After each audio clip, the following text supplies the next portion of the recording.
Congressman Chip Roy of Texas writing, word on the street, Senate GOP leadership was coordinating with Schumer and giving green light when votes could occur. Saying it was all staged. What you see is all a show. You will have to take back America yourselves. You cannot count on GOP leadership. Congressman Roy joins us now. Sir, thanks for coming on. What on earth is happening? Why would this be coordinated with the GOP? Hey, Rob, thanks for having me on. And sorry, I'm from Del Rio, Texas, so I'm in a setting in the back of a restaurant at a Rudy's Barbecue, but happy to be down here with some of my colleagues. Yeah. But look, what happened last week was completely unacceptable. The American people are being very clear. They're over the idea of vaccine mandates, the government using its power to force people to get vaccinated or face losing their jobs. I had constituents coming to me in tears because they're losing their jobs. We ended up moving forward and having an amendment on a straight up or down vote on amendment because of the courage of Mike Lee, Ted Cruz, some of the others, to force the vote. And what happens with your Republican leadership? They allow 4 members to walk, 4 members not to be there. Senator Graham was gone. He was in Israel. Senator Burr, I don't know where he was. But most disturbingly, Senator Mitt Romney, Senator Jim Inhofe, they were actually physically in the building, voted to proceed to the bill, and then left. Walked out on Mike Lee's amendment, and then it fails 47-46. There's no excuse for it. The Republican leadership had to know that was happening. And the rumor on the street is they were actually working and coordinating in the cloakroom, helping try to get the vote through so they could, quote, process the amendments, get done, and fly out of town. That's what the American people are sick of.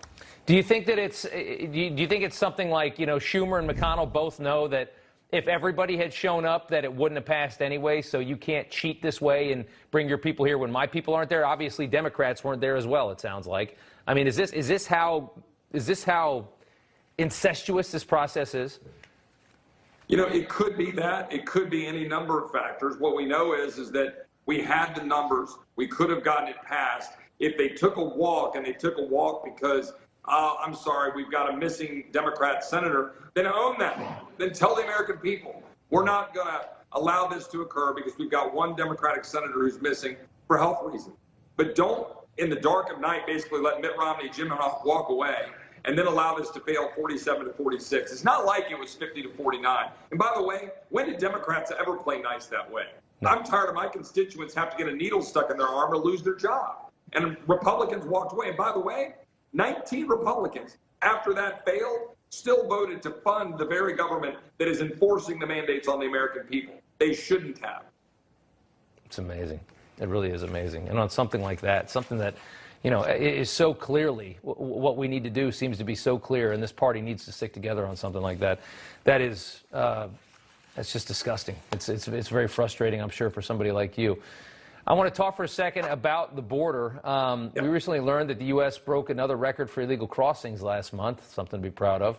RNC Chairwoman Ronna McDaniel revealing 500,000 illegal immigrants have escaped into the U.S. since Biden became president. 500,000.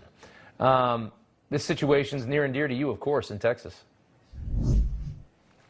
Yeah, no, it's a big deal. I'm in Del Rio, Texas, as I said. I'm down here with 4 of my Republican colleagues from the U.S. House. Great to have them down here, and 5 members of the Texas legislature. And we're going to be meeting with Border Patrol tomorrow. We're going to be meeting with ranchers. We're going to get an update of what's happening. Obviously, Del Rio is the location of the infamous incident, which was not really an incident, about the supposed whipping of Haitian migrants, which Mayorkas, the president, all, you know, assailed, which now they won't even get a report produced. The fact is, we've had probably 1.2 million people who were either released into the United States last year or they came across and were, you know, gotaways, and they're the best that we know it. 14,000 pounds of fentanyl. You know, I've been on your show before talking about this. I just spoke to a woman in the hotel where we checked in, and she said, thank you for being here. Thanks for coming down here and caring about our community and caring about our country. Look, there are Hispanic, conservative Democrats in South Texas who are sick of this administration. All over. And they recognize what's happening to their culture and their communities and our state. And Joe Biden is MIA. We're not going to be MIA. We're going to be right here. Thank you for the fight, sir. Congressman Chip Roy, appreciate you coming on. Barbecue sounds great. Have a good night. Thanks, sir. Rob. Take care. Thank you. All right, coming up, why Putin's decision to take this Donbas